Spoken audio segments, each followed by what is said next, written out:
Hey everyone, welcome to the channel. Today I made this homemade delicious caramel cheesecake from scratch. I think you're going to really love it. This is everything you're going to need in front of me. 4 blocks of cream cheese, 3 eggs, you want them at room temperature, butter, vanilla extract, sugar, sour cream, graham cracker crust.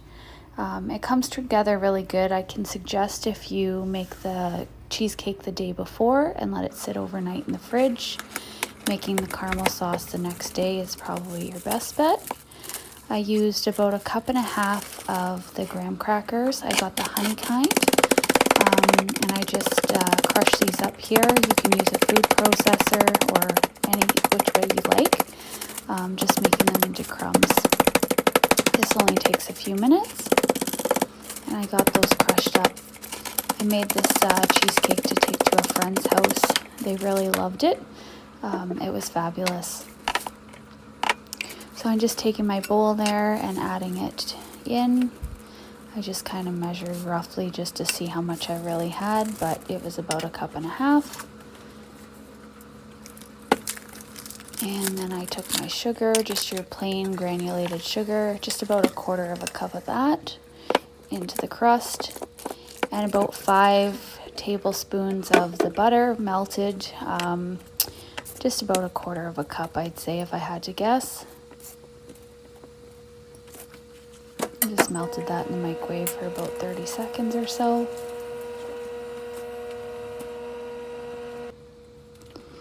And just adding that in, and you're going to want it to be like a sandy texture. So I just kept stirring it until it got to well distributed into the crumbs.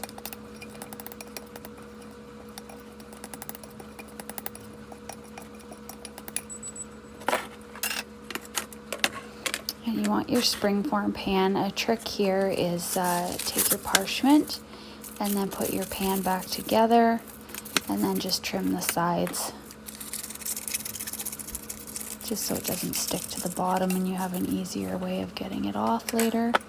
And you don't scratch your pan. I just bought this one, so I didn't want to wreck it. I think I have about every cooking thing my husband's tired of me buying. But yeah, you're just gonna pack them down, not too hard, just enough so they're evenly distributed. And you want your oven at 350 preheated. You're gonna put that in for about 10 minutes, just to let that harden up a little bit. Then you're gonna wanna go ahead and get your cheese mixture. I just used a mixture of no name and Philadelphia cream cheese. Whatever you have in your fridge is fine. But you're going to want about 32 ounces, so the 4 blocks of cream cheese.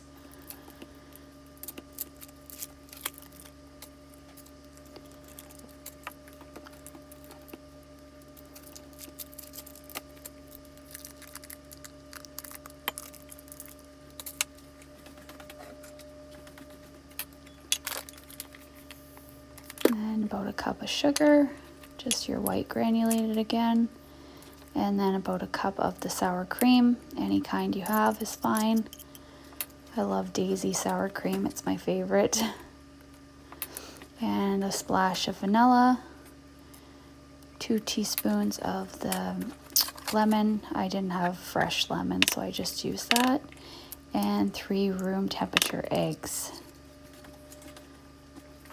Just want to go ahead and mix those up. You don't want to over mix, but just enough to get it even.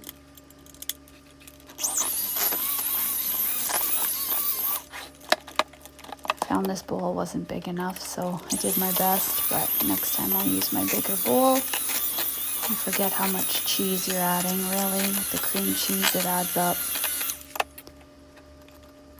Just scraping down my sides.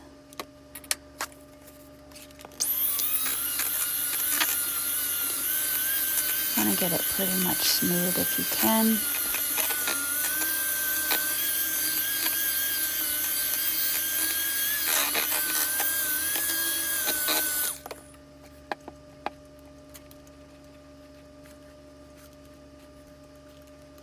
Getting all the last little bits off there. Mixing it by hand now.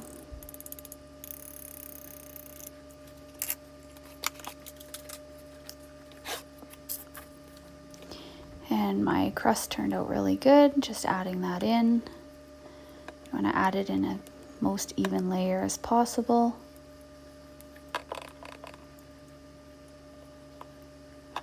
Getting every last bit. Oh, this was so good. You guys will have to try it.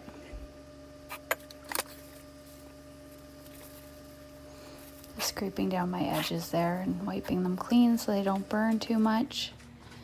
And 350 oven, preheated. Put it in the middle if you can.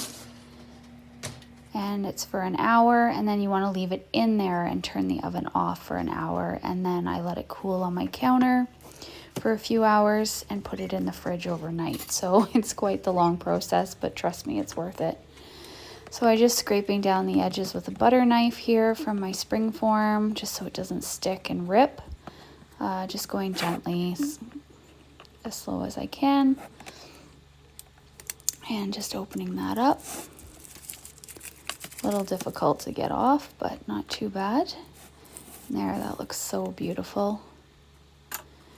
Now I'm going to go ahead and make my caramel sauce. This is sweetened condensed milk. I just used what I had left over, maybe 3/4 of a cup, I would say. I could have used a little less. You probably want to do even parts of the condensed milk with the brown sugar, so maybe depending on how much you need, you could do 1/2 cup and 1/2 cup. And then you want to have it on a medium to low heat. You really want to watch this and constantly stirring so it doesn't burn. This was actually my first time making homemade caramel sauce, and it did turn out really, really good. But yeah, constantly stirring so that it doesn't burn. And then it should keep in the fridge if you have extra for a couple days, if you want to put it on ice cream or anything like that. Or just eat it off the spoon like I've been doing. It was so good.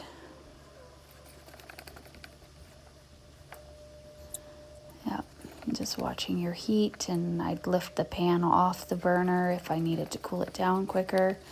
It's really, really closely watch this. You literally cannot walk away from this or you'll ruin it. And as you stir it, you can feel it thickening up. It's hard to tell on camera, but it definitely did get thicker.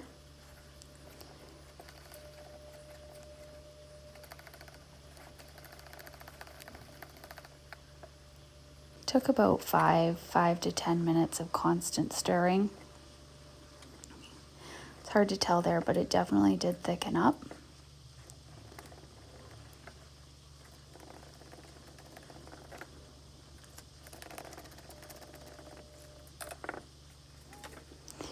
And I added about a teaspoon of salt and my butter once it was off the stove. Just a nub of butter and some vanilla extract till that melted, and just keep stirring. And it'll even thicken up once it's off the stove if you keep stirring it and it comes to room temp.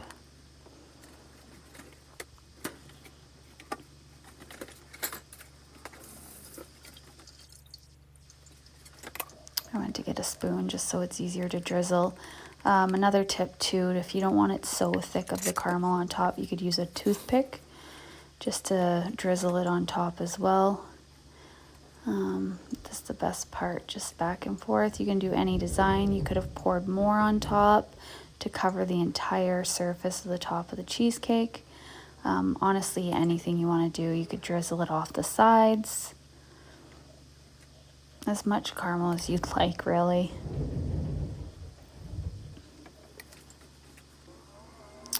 And there you go, guys.